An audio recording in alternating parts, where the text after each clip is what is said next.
Donald Trump may have raised $141 million in May, but my next guest says don't buy his claims that he's got the overwhelming support of corporate America.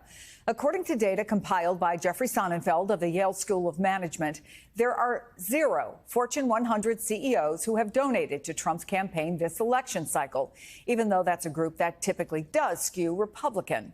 He writes in the New York Times, the reality is that the top corporate leaders working today, like many Americans, aren't entirely comfortable with either Mr. Trump or President Biden, but they largely like, or at least can tolerate, one of them. They truly fear the other. Jeffrey Sonnenfeld, Senior Associate Dean for Leadership Studies at Yale School of Management, joins me now. It's good to see you. You talk to business leaders every day, so what is it about Donald Trump they fear?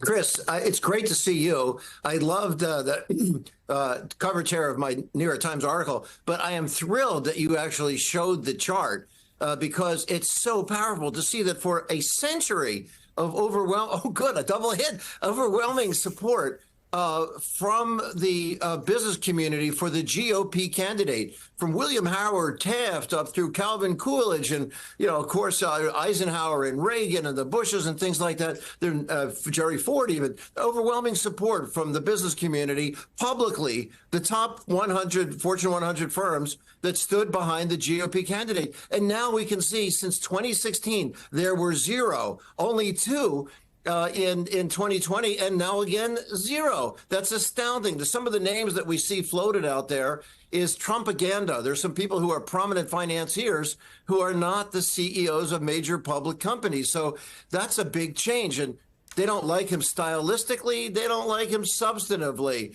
There's an article that was in the Wall Street Journal. CEOs are flocking back. No, they never flocked to him in the first place. They didn't vote for him, as you can see, any of those times, and didn't support him.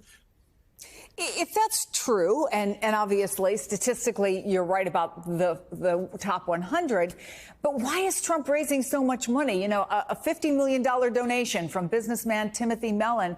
There are a lot of billionaires out there who are committing huge amounts of money to Donald Trump. And why that differentiation between CEOs and other rich people?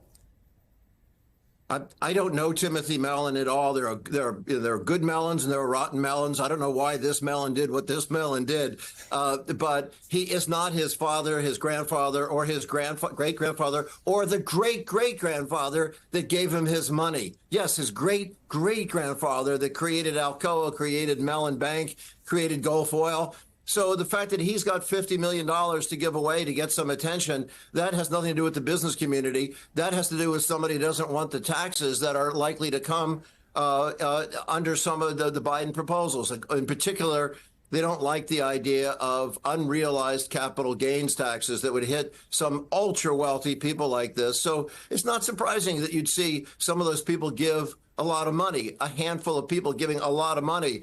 The small donations going into the Biden campaign that have him, if not still ahead, pretty close to equal, since the Winklevi brothers had to cough up, give back some of their gift because they exceeded federal election law levels. It could be they're dead even right now. I haven't thought about the Winklevi in a long time. Thank you for that reference. We've only got a minute left, but I'm wondering what they're telling you about Joe Biden. Well, something they don't like about Trump is that they're not protectionist, they're not xenophobic. They are not isolationist, and they believe in the rule of law rather than the law of rulers. And they think Biden preserves that. I think they like the fact that Biden has cut the deficit by a third, where Trump had tripled it. They like the fact that the debt is only up about 15% only, but it was up 100% under Trump. They like the amazing historic record of having unemployment as low as it's been since Bonanza was the top show on TV in the 60s at 3.8% with falling inflation.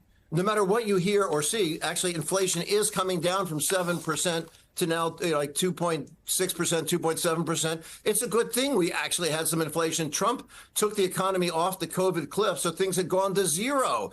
Oil was negatively priced. When in the history of the world have we had oil negatively priced? So, of course, for a functioning economy, we had to see some surges in prices, and they're coming back down. There's some supply chain issues. So people have confidence that Biden supports the rule of law, fundamental foundations, and his economic policies are very sound.